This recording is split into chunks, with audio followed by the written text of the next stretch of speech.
Good evening. This is CTV News. I'm Patricia Vallone. We begin tonight with a tragic story from the courthouse in Upper Marlboro. A man convicted of brutally killing his young sister and two cousins in August 2017 is sentenced this morning. Antonio Williams will spend the rest of his life in prison after receiving 3 life sentences and no parole. Williams was supposed to be caring for his six-year-old sister, Nadira Withers, and 2 visiting cousins, 9-year-old Ariana Decree and her 6-year-old sister, Ajaya. Now, while his mother worked during an overnight shift as a nurse. When the mother returned to her Clinton residence the next morning, she found all 3 brutally stabbed in a basement bedroom.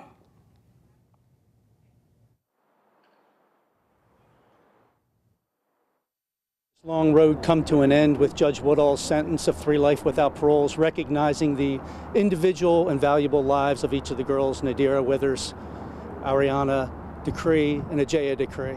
I think the sentence she gave a total of 6 life sentences, 3 in addition to the 3 for the murder, 3 life sentences for child abuse that resulted in the death of a child under the age of 13. They were fair, and they're going to ensure that Mr. Williams never walks the streets again. It's not what we wanted, but it is what we got, and we have to learn to live with that. Now the healing can truly begin, not just for myself and Mr. Withers, but for Mrs. Kelly, and hopefully for him. You know, if your conscience doesn't condemn you, neither can I. Now, police say Williams, 25 years old at the time, made no attempt to flee and later confessed to the crimes. Well, it has been 73 years since the county's first 9 through 12 school for black students opened its doors in the town of Fairmont Heights. And as Byron Scott reports, efforts are underway to preserve the now closed facility. Love the camaraderie of the students and teachers and faculty. Mostly I can remember coming here as a freshman, and I already had a brother here and so many people from the neighborhood here. Those teachers that we had then, they knew all of us, whether we were in their class or not. Situated on a large tract of land in Fairmont Heights is the former Fairmont Heights High School. Guys had to wear shirts with collars. Girls could not wear slacks. They had to wear dresses or skirts. It was the first school in Prince George's County to provide an education for black students in grades 9 through 12. The school has already been designated as a historical site, so it is our responsibility to make sure that it becomes a staple, you know, in the community. Closed in 2017, the windows are boarded up, doors chained, and gates locked. They call themselves the Fairmont Heights High School Alumni Association. All of them either attended or worked at the school, like 97-year-old Anna Mae Crutchfield, who was hired as an office worker in 1958. And we had great students, lovely teachers, cafeteria workers, custodians. It was family. Class of 1969, affectionately known as the Fine Line of 69. This is Gary Clark's yearbook photo. I just have fond memories. I loved our principal. He was what I call a gentle giant, and that was G. James Golson. Their goal is to preserve the building. They want to make it a museum or have it designated for vocational education purposes. That's what we need around here. Everybody's not trying to go to college. The association says they've been in talks with county officials about their plans and say they have another meeting with the county in a few weeks. We are involved with them. They regularly attend functions that the alumni has, and we have a very good relationship with them. The school was opened in Fairmont Heights in 1950, Fairmont being spelled F-A-I-R-M-O-U-N-T. But take a look at the way Fairmont Heights High School is spelled, F-A-I-R-M-O-N-T. The U is missing. How'd that happen? Doing the architectural plans, I believe that one of the architects, you know, or the planning committee left the U out of it. But by then, they had already, you know, put the sign on the building, and it could not change because all of the documents did not have the U in it. For the association, it's about preserving history, however long it takes. And it is a lengthy and paramount, you know, process. So, but as long as it remains a staple in the community so that our children, our grandchildren can take advantage, you know, of the building once it's done. Byron Scott, CTV News.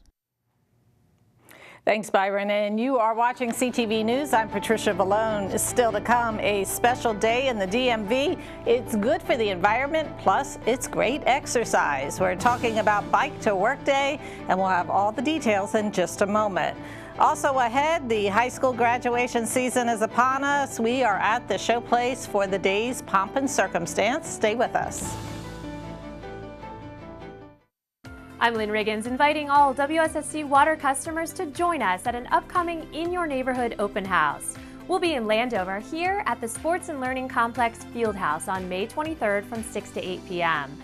Come learn about our new Get Current Water Bill Amnesty Program. Meet one-on-one with a customer service advisor to review your bill. Get tips to find and fix leaks. Plus, we'll have activities for the kids. Visit WSSCwater.com/open house for complete details. Welcome back. Well, graduation season is here, and today the class of 2023 at the Prince George's Community College Academy of Health Sciences had its ceremony. We spoke with some family members who say they're very proud of their graduates. The program was really nice for her because I felt like it prepared her for college, and now she's going to college with an associate degree, which is a great start, and she can finish quicker. Well, he's a very quiet young man, but he's very smart, he's very focused, he's very dedicated. I know him since he was 4, but to watch him to grow up to be a fine young man. And the students are graduating with not just their high school diplomas, but associate degrees as well.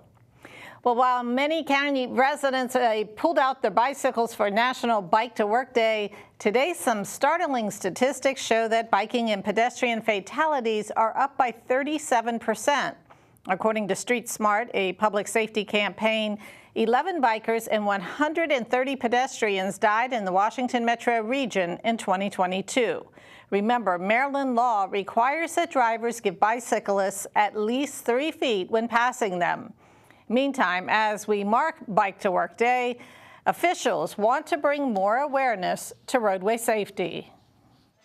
We know that we need to make the streets safer for bikers. It certainly is part of our sustainability program for the department.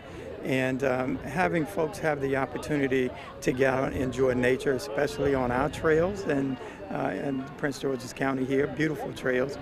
So we are happy to be a part of this partnership with DPWT. Cycling is really a popular recreational sport. It is used for traveling to and from work. It is used just by persons of all ages and abilities. And so we want to make sure that our cyclists are out there, they're safe, they're seen. And the county's Bike to Work event was held at the Largo Kettering Perrywood Community Center. A new film that was shot primarily in the county is set to premiere tomorrow. Harold Jackson is the writer, director, and executive producer of the feature Million to One. The film is about a young man who returns home to Prince George's for his brother's wedding. Jackson was able to use a $45,000 grant from the Prince George's Film Office to help create the movie. The filmmaker says the actors and crew are all from the region, and he's excited to showcase the best of the county. $5,000 was able to supplement the budget for the film, and it was a great help. I don't think we could have I don't think this film would be made today if it wasn't for that grant. So that money was able to not only put actors to work, but put crew to work, hotels, food. All this stuff is happening in the county. This film is just a good time. Sometimes the film is trying to change the world and do all that stuff. This is not one of those films. This film is just about getting together with family and enjoying a good movie together. And I think that is what I'm most proud about. The screening of the film will take place this Saturday, May 20th at Bowie State University's Fine and Performing Arts Center. For more information on the film, you can visit the website on your screen. Well, a teen girl is in critical but stable condition following a shooting last night. It occurred in a parking lot at the Auburn Manor apartment complex in the 6800 block of Riverdale Road. According to reports, the teen victim was not the intended target. The case remains under investigation. And 2 teens charged in an attempted shooting of a boy on a school bus earlier this month will remain in jail after a hearing today. The 14 and 15-year-old boys from Suitland and Temple Hills are charged as adults with attempted first and second degree murder, assault, and other counts. The incident occurred in the Oxon Hill area on May 1st, just before 5 p.m. While the bus was stopped, 3 teens boarded and attacked a boy, attempting to shoot him multiple times, but the weapon malfunctioned. Seriously, that's why the individuals involved have been charged as adults, and we intend to vigorously prosecute this case and send a very strong message that this type of behavior will result in tough and stiff consequences here in Prince George's County. Now, the victim suffered minor injuries from the incident. Police are still seeking a third person, also believed to be a juvenile. A municipal police chief who was fired 1 month ago by the city's mayor has now been rehired. David Rice served almost 2 decades as the New Carrollton police chief before being fired by former Mayor Felicia Nemhard. In April, Rice told CTV News that he learned about the firing in a letter that cited concerns about his leadership. Rice says he came under fire from Nemhard after he asked for an independent investigation of a former police officer who was accused of assault during an arrest. And we'll have more news and sports after the break. Stay with us. Hey sports fans, and coming up soon, a couple of standouts from the UMD softball team gets recognized for their great play this season. Stay tuned. You know, how you feel on the inside is just as important to me as how you feel on the outside. Oh, Daddy. I'm grown up in every way, care and take care of you. You're my grown up and I know you're there. I'm your grown up and you know I care. 'Cause it's you and me and me and you. So when you are okay or not okay, I'll take care of you. Police say it started out as a dispute on an escalator between 2 men at Metro's Wheaton Station on Georgia Avenue. It ended with one of the men, an 18-year-old, shot on the train platform. He was later pronounced dead at a nearby hospital. It happened just before 6 last night during the evening rush. Police continued to search for the killer. Anyone who may have information is asked to contact police.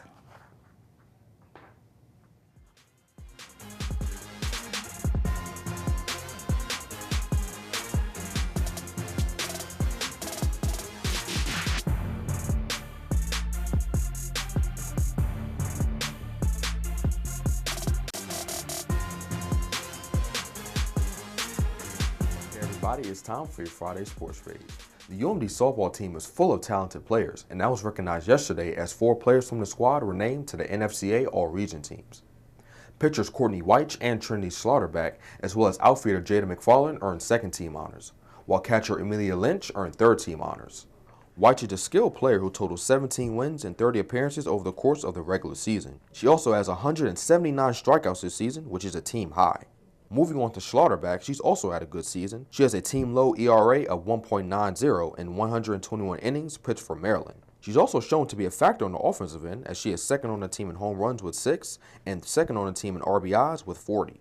McFarland is another talented player who is top 3 on the team in multiple categories, including RBIs, runs, hits, and doubles. The Lady Terps outfielder also started in all 52 games in center field for the team. And lastly, this is Amelia Lynch's first postseason honor of her college career. She's proven to be a big part of the Lady Terps offense, leading the team with 15 home runs and 46 RBIs. And all of these players played a big part in the Lady Terps making the postseason for the first time since 2012. And that is your Friday Sports Page. Simon Buggs, CTV Sports. And that wraps up CTV News for tonight. I'm Patricia Vallone. Have a great weekend.